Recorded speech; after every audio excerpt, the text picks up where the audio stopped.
নিজের দেশ ছেড়ে আরেক দেশে চলে যাবে, নিজের বাড়িঘর বংশ ছাইরা অন্য এলাকায় থাকতে হবে। এটা কি যে কষ্ট, যারা নিজের দেশ ছেড়ে আরেক এলাকায় বসবাস করে সে ছাড়া অন্য কাউকে বোঝানো খুবই কঠিন হয়ে যাবে। স্বাভাবিক অবস্থায় কোনো বিরোধ নাই, এমনি এক দেশ থেকে আরেক দেশে যা থাকলে সে অনেক কিছু চিন্তা ভাবনা করে তার টাকা লাগে।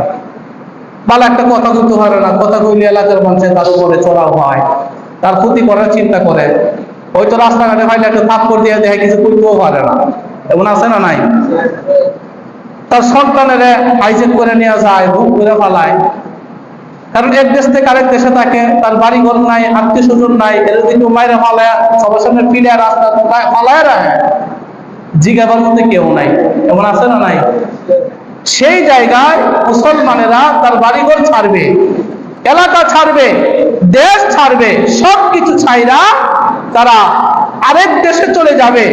এই যে একটা কষ্ট তাদের ভিতরে, এত কষ্ট সহ্য করলে আল্লাহ তাআলা যখন তাদের কাছে এই হিজরত করার বাণী পাঠিয়ে দিলেন, এই যে একটা কষ্ট তাদের উপর চলে আসছে, আল্লাহ রাসূল সাল্লাল্লাহু আলাইহি ওয়াসাল্লাম বলছেন তারা যদি এই কষ্টে ধৈর্য ধারণ করে, ও আন্নাল হিজরাতা তাহদিমু মা কানা ক্বাবলাহা, তারা যদি কষ্ট ধারণ করে, সহ্য করে, ধৈর্য দিয়া যদি তাদের ঈমান হেফাজতের জন্য হিজরত করে, আল্লাহ তাআলা হিজরতের পূর্ববর্তী তারা যত গুনাহ করছিল সব গুনাহ আল্লাহ তাদের মাফ করে দিবেন, সব গুনাহ মাফ।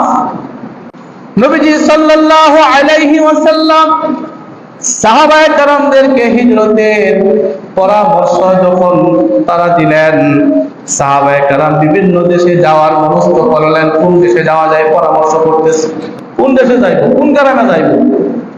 এমন তো আছে যে এই এলাকার মানুষ যে খারাপ, যে এলাকা যায় ওই এলাকার মানুষ আরো বেশি খারাপ, আছে না এরকম? এম তো খালি একটা শর্ট মারে, হ্যাঁ একবার মাইরালা, এমন কাহিনী আসেনি? তারা চিন্তা করতেছে কোন দেশে যাবে। এবার হিজরতের পালা, হিজরত শুরু করে দিবে। সাহাবায়ে কেরাম কোথায় যাবে, কোথায় যাবে, এক একজন সাহাবী এক এক দিকে যাওয়ার জন্য পরামর্শ দিতে লাগলেন। আল্লাহ রাসূল বললেন দাঁড়াও, তাড়াহুড়া করবা না, আমি একটু খবর নিয়ে দেখি কোন এলাকার মানুষের আচার ব্যবহার ভালো, কোন এলাকার চেয়ারম্যানের আচার ব্যবহার ভালো।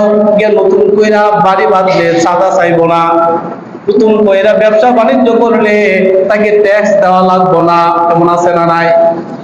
এক এলাকা থেকে আরেক এলাকায় গিয়া বিল্ডিং করলে এলাকার কিছু